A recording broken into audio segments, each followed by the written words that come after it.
State within state to কি? State within state. এতিয়া আপোনালোকে 6 শিডিউলৰ অন্তৰ্গত এটা কাউন্সিল মাত্ৰ state within state হলে অসমৰ পৰা আপোনালোক আঁতৰি নাযায়, কিন্তু যেনেকৈ অসমত পুৰা চৰকাৰ আছে, আমাৰ কাৰ্বি আংলঙতো তেনেকুৱা ফুল ফ্লেজেড চৰকাৰ হ'ব।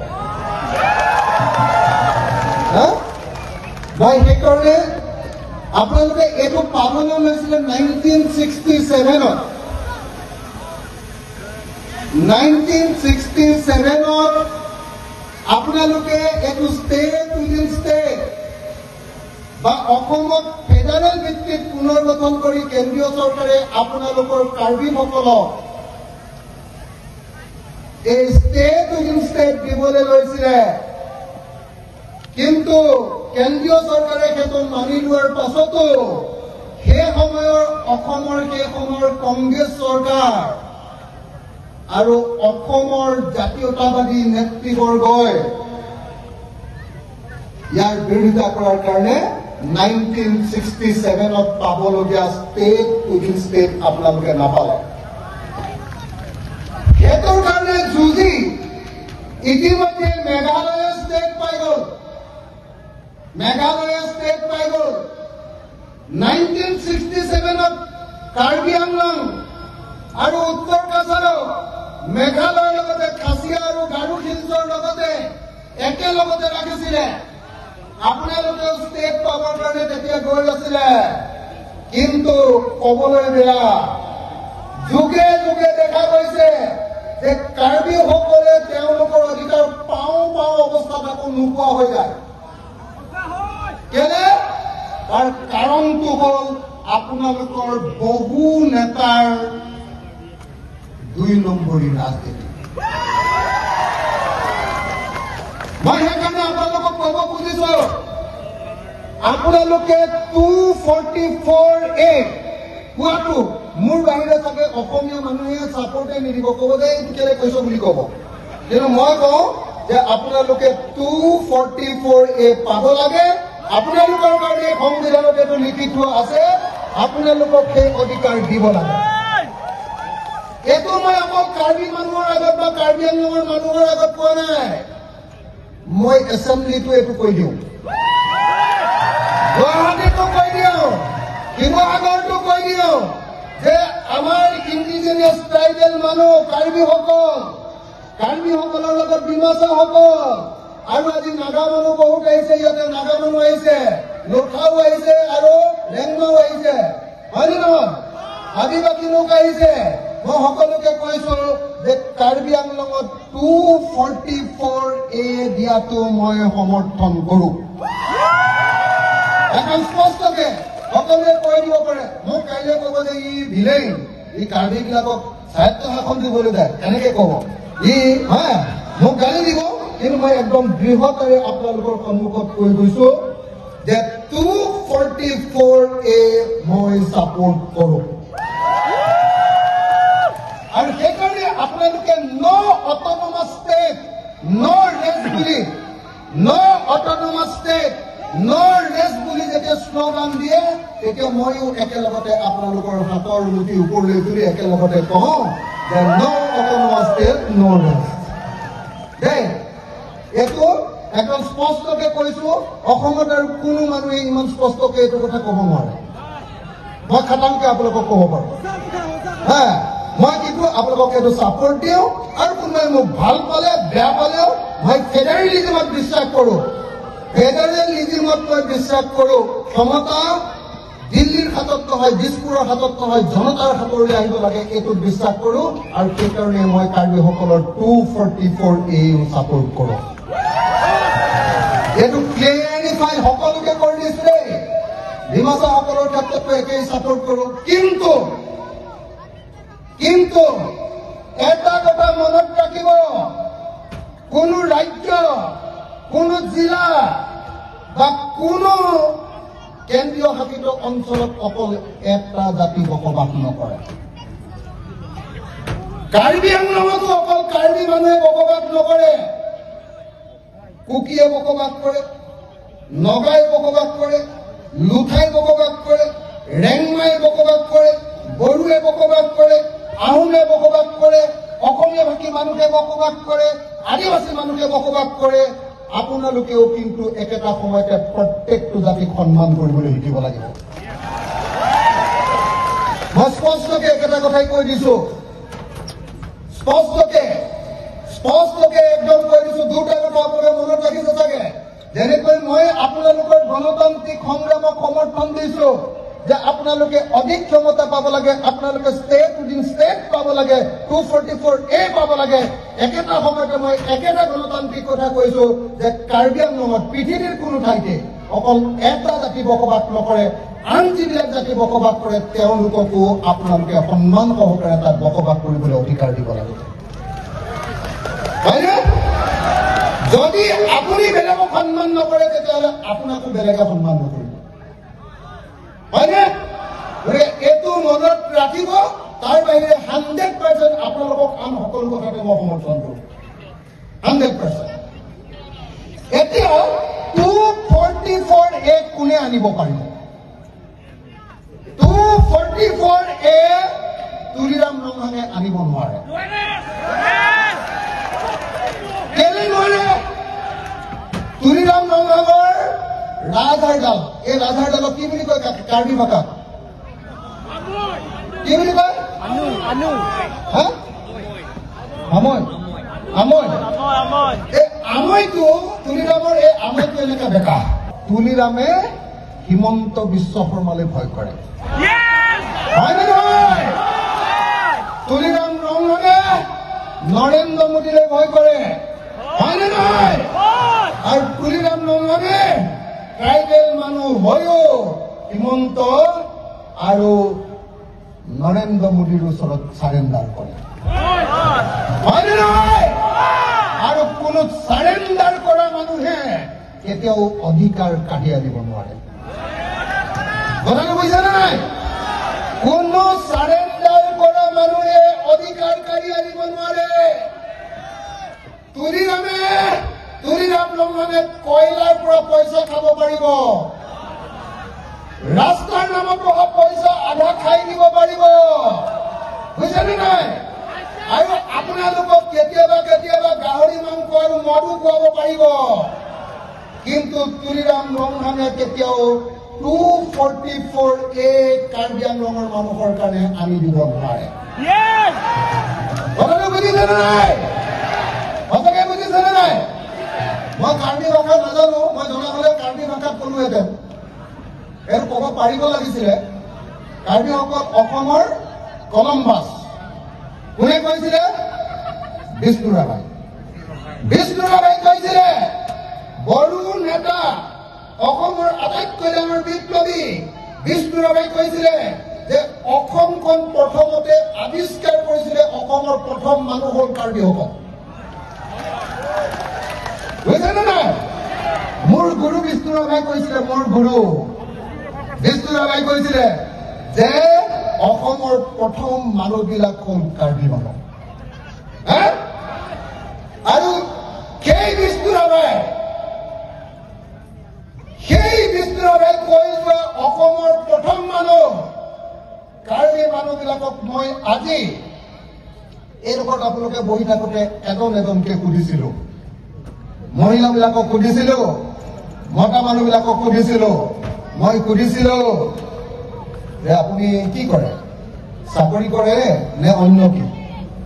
মই ইয়াত যিমান মানুহ লগ পালো, যিমান মানুহ, মই 100 মান মানুহক সুধিলো, 100 মান মানুহে ক'লে যে আমি চবেই খেতি কৰো নহলে হাজিৰা কৰো। হয়নে? খেতি কৰো নহলে হাজিৰা কৰো, হয়নে? তাৰপিছত মই সুধিলো যে আপোনালোকৰ ঘৰবিলাক পকা নে কেঁচা? মোক এজন মানুহে মাত্ৰ ক'লে যে আমাৰ ঘৰটো পকা। বাকী মই 100 জনৰ ভিতৰত এজন মানুহে পকা বুলি ক'লে, মোক 99 জনে ক'লে যে আমাৰ চবৰে ঘৰ কেঁচা, হয়নে? মই সুধিছিলো যে আপোনালোকে কি পানী খায়? চৰকাৰৰ টেপৰ পৰা অহা পানী খায় নে ক'ৰ পৰা খায়? কৈছে মই পাহাৰৰ পৰা অহা পানী খাওঁ। জুৰিৰ পৰা কৈছিলে যে আমি কুঁৱাৰ পানী খাওঁ আৰু দমকলৰ পানী খাওঁ টিউবৱেল বুলি কৈছিলে মই টিউবৱেলৰ পৰা খাওঁ এনেকে কৈ আছিলে মোক হয়নে তো আপোনালোকে চাওক কাৰ্বি মানুহৰ দাঁতকেইটা চাওক ভিতৰত চব কোলা কোলা হৈ গৈছে কাৰণ আজিও কাৰ্বি মানুহে আইৰণ থকা পানী খাই আছে অসমৰ আটাইতকৈ পুৰণি অসমৰ আটাইতকৈ খিলঞ্জীয়া অসমৰ আটাইতকৈ ভূমিপুত্ৰ মানুহবিলাকৰ ঘৰবিলাক যদি কেঁচা আৰু আটাইতকৈ পুৰণি মানুহবিলাকৰ যদি চাকৰি নাই তেতিয়াহ'লে কাৰ চাকৰি আছে অসমত হয়নে নহয় যেতিয়ালৈকে কাৰ্বি আংলঙৰ প্ৰত্যেকজন মানুহৰ ঘৰ পকা নহব লেট্ৰিনটোত যেতিয়ালৈকে টাইলছ লগাব পৰা নহব যেতিয়ালৈকে প্ৰত্যেকৰ ঘৰত এখনকৈ চাৰিচকীয়া গাড়ী নহব যেতিয়ালৈকে আপোনালোকৰ ল'ৰা ছোৱালীবিলাকক দিল্লীত পঢ়ুৱাব নোৱাৰিব আৰু যেতিয়ালৈকে মাক দেউতাকৰ বেমাৰ হ'লে দিল্লীত চিকিৎসা কৰিব পৰাৰ সামৰ্থ্য এবিলিটি যেতিয়ালৈকে নাহিব তেতিয়ালৈকে আপোনালোকে যুঁজি থাকিব লাগিব সংগ্ৰাম কৰিব লাগিব আন্দোলন কৰিব লাগিব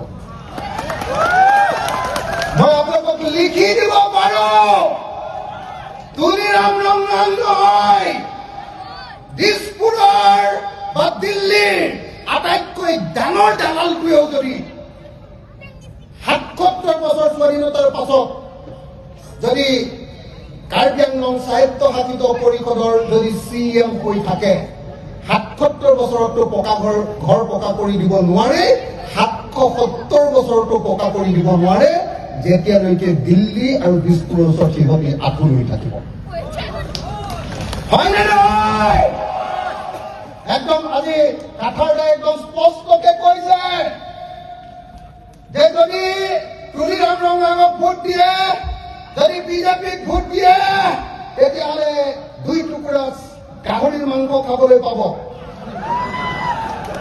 1 গিলাচ চুলাই মদ খাবলৈ পাব আৰু ইলেকশ্যনৰ সময়ত 100 টকা বা 200 টকা পাব কিন্তু কেতিয়াও আপোনালোকে কেতিয়াও ভাল ঘৰ এখনত থাকিবলৈ নাপাব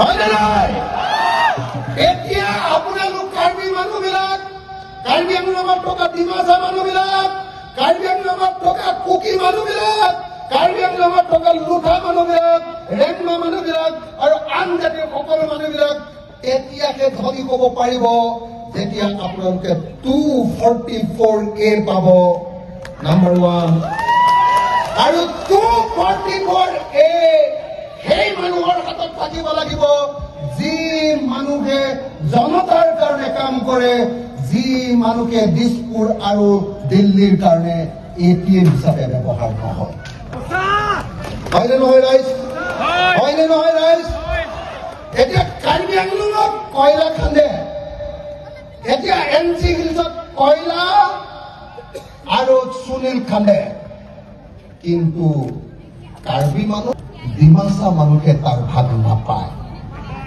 হয়নে নহয় অকল খালি হিমন্ত আৰু নৰেন্দ্ৰ মোদীৰ দালাল কেইটামান তুলিৰাম ৰঙালৰ নিচিনা দালাল কেইটামান টকা পায় আৰু বাকী কাৰ্বি মানুহে অকল খালি সেই কয়লা ভাবিলৈ আহি থকা গাড়ীবিলাকৰ অকল ধূলিবিলাকহে খাবলৈ পায় হয়নে নহয় হয়নে নহয় হয়নে নহয় হয়নে নহয় সেইকাৰণে APSLCয়ে যি অট'নমাছ ষ্টেটৰ আন্দোলন আৰম্ভ কৰিছে এই অট'নমাছ ষ্টেটৰ আন্দোলনটোক আপোনালোকে শক্তিশালী কৰিব লাগিব APSLCয়ে ইলেকশ্যনত জিকক বা হাৰক আন্দোলনটো বেছিকে আগবঢ়াই লৈ যাব লাগিব আৰু মই আপোনালোকক কথা দিছো আপোনালোকে যেতিয়া গুৱাহাটীলৈ যাব গোটেই কাৰ্বি আংলঙৰ মানুহে আন্দোলন কৰিবলৈ দিছপুৰ ঘেৰাও কৰিবলৈ তেতিয়া আপোনালোকৰ লগত অসমীয়া মানুহৰ প্ৰতিনিধি হিচাপে ময়ো আপোনালোকৰ লগত থাকিম আপোনালোকক যদি হিমন্তৰ পুলিচে গুলিয়াই তেতিয়াহ'লে ময়ো বুকু পাতি থিয় হ'ম সেইকাৰণে মই APSCৰ চেয়াৰমেন APSCৰ সভাপতি APSCৰ সভাপতি জনছ ইন্টি কাঠাৰ ডাঙৰীয়া ক'ব খুজিছো যে অকল ইলেকশ্যনত লাগি থাকিলে নহ'ব, ইলেকশ্যনত লাগি থাকক, কিন্তু তাৰ লগে লগে ডাঙৰ ডাঙৰ বিশাল বিশাল ৰাজনৈতিক সমাৱেশ আৰু ৰাজনৈতিক আন্দোলন আমি গঢ়ি তুলিব লাগিব, যাতে এটা নিৰ্দিষ্ট সময়ৰ ভিতৰত কাৰ্বি আংলঙে 244A অধীনত ষ্টেট উইদিন ষ্টেট লাভ কৰিব পাৰে। লাগে নে নালাগে? 244A লাগে নে নালাগে? ষ্টেট উইদিন ষ্টেট লাগে নে নালাগে? যদি লাগে তেতিয়াহ'লে সকলো কাৰ্বি আংলঙত থকা সকলো জাতিৰ মানুহ একলগ হ'ব লাগিব। কিন্তু মই এটা কথা স্পষ্টকে কৈ দিছো, অকল কাৰ্বি মানুহ নহয়, কাৰ্বিৰ লগতে আন কুকিকে ধৰি যিমান কাৰ্বি আংলঙত থকা জাতি জনগোষ্ঠীৰ মানুহ আছে সকলোকে ভাই ভাই ৰূপে দেখিব পাৰিব লাগিব। আপোনালোকে পাৰিবনে নাই? পাৰিবনে নাই? কিন্তু একেটা সময়তে কিন্তু মই এটা কথা কওঁ যে ইয়াত থকা অসমৰ ইণ্ডিজিনিয়াছ মানুহবিলাকক আপোনালোকে সকলোৱে মৰম কৰক, আদিবাসী মানুহবিলাকক সকলোৱে মৰম কৰক, কিন্তু বিজেপিৰ স্পন্সৰশ্বিপত বাংলাদেশৰ পৰা আহি, হয়নে নহয়, বেংগলৰ পৰা আহি কাৰ্বি আংলঙক যিবিলাকে মাটি দখল কৰিছে, হিন্দুৱে হওক বা মুছলমানেই হওক, কাকো কাৰ্বি আংলঙত কেতিয়াও এনেকৈ মাটি দখল কৰিবলৈ দিব নোৱাৰে, হয়নে নহয়? কাৰ্বি আংলঙৰ মাটি কাৰ্বি আংলঙত থকা মানুহৰ কাৰণে, হয়নে নহয়? কিন্তু কাৰ্বি আংলঙৰ মাটি বাংলাদেশৰ পৰা অহা আৰু পশ্চিমবংগৰ পৰা অহা হিন্দু মুছলমান মানুহৰ কাৰণে নহয়, হয়নে নহয়? গতিকে আপোনালোকৰ সেই আপোনালোকৰ মাটি দখল কৰি ইয়াত কি কিবা বাহিনী বনাইছে নহয়? কি বাহিনী? কি বংগ সেনা? আৰে কাৰ্বি আংলঙত কাৰ্বি সেনা নাথাকি বংগ সেনা ওলাইছে ইয়াতে। কাৰ্বি সেনা নাথাকি বংগ সেনা ওলাইছে ইয়াতে।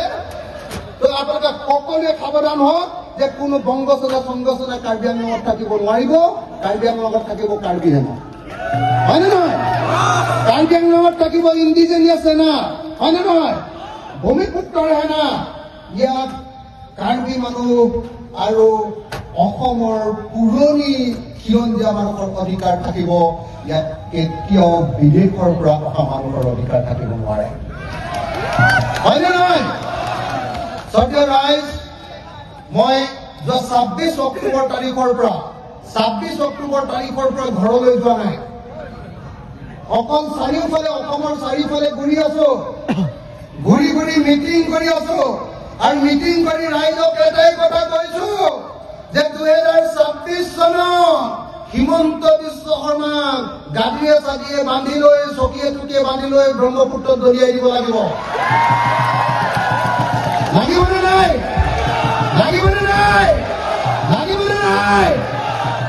আৰু লগতে যেতিয়া হিমন্ত বিশ্ব শৰ্মাক দলিওৱা হ'ব, তাৰ লগত আৰু এখন সৰু চকী আৰু এটা মানুহক বান্ধি লোৱা হ'ব।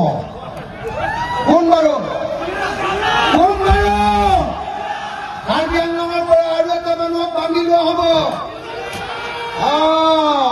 তুলিৰাম ৰঙাগকো একেখন হিমন্ত বিশ্ব শৰ্মাৰ কাষতে থকা চকী এখনক, হয়নে নহয়, বান্ধি লোৱা হ'ব। আৰু অসমৰ চব মানুহবিলাকে কাৰ্বি, ডিমাচা, কুকি চব মানুহবিলাকে এনেকে ধৰি ব্ৰহ্মপুত্ৰলৈ এনেকে দলিয়াই দিব, হয়নে নহয়? হয়নে নহয়?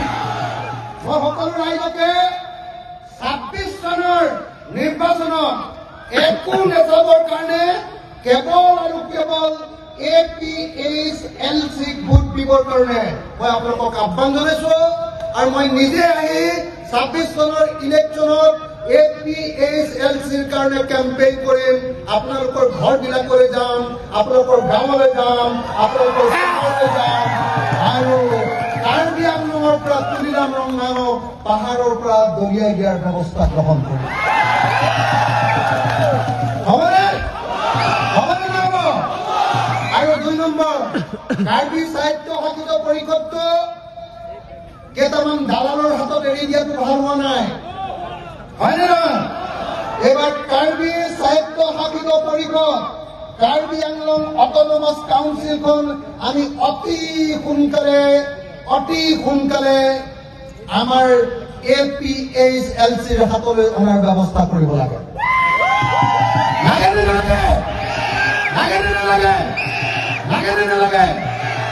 সকলোৱে আমি এই স্বায়ত্তশাসিত পৰিষদখন আনিব লাগিব আৰু আনি লৈ এইখন কাৰ্বি মানুহ আৰু কাৰ্বি আংলঙত থকা মানুহৰ অধিকাৰৰ কাৰণে কামত খটুৱাব লাগিব, কাকো দালালি কৰিবৰ কাৰণে এইখন এৰি দিব নালাগিব।